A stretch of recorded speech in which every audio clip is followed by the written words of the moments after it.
আসসালামু আলাইকুম। প্রিয় দেশবাসী, যে যেখানে আছেন সকলকে জানাই প্রাণবন্ত শুভেচ্ছা ও ভালোবাসা। আজকে যদি বলি যে এদেশের পরিস্থিতি খুব ভালো, খুব ভালো বললে হয়তো ভালো, কিন্তু ভুল ধারণা, আসলে ভালো নাই। দেশে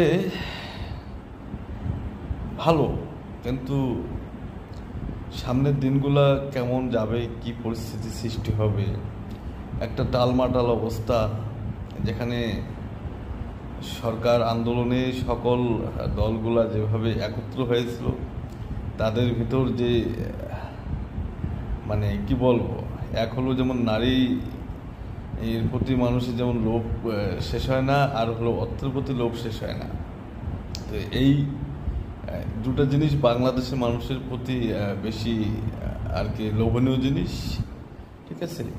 তো বাংলাদেশের রাজনীতিতে ক্ষমতা ভাগাভাগির লোভটা কিন্তু চরম পর্যায়ে। এই বিভেদের কারণে হয়তো এমনও দেখা যাবে সামনে আরেকটা আন্দোলন বা আরেকটা গণ অভ্যুত্থান ঘটে যেতে পারে। আর এই যে কি বলবো, মানে খুব পরিস্থিতি সামনের দিকগুলো মনে হচ্ছে যে খুব ভয়াবহ অবস্থা দাঁড়াবে। নির্বাচনটা যদি সুষ্ঠুভাবে না হয় তাহলে আরো ক্ষতিগ্রস্ত হবে। আর সার্বিক পরিস্থিতির সামনে খুব ভয়াবহ সৃষ্টি হতে পারে, যেটা আমার বিশ্লেষণে যেটা বুঝতে পারতেছি।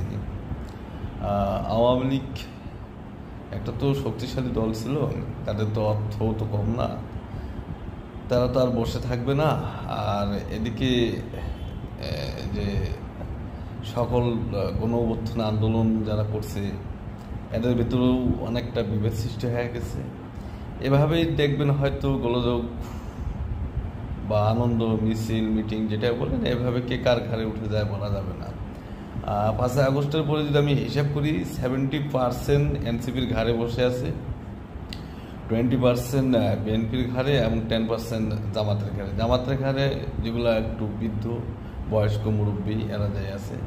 তো হয়তো সুযোগ সন্ধান পেলে দেখবেন যে ঘাড় মটকায় ফেলাবে। ওই যে আমরা যেমন গল্প দেখছিলাম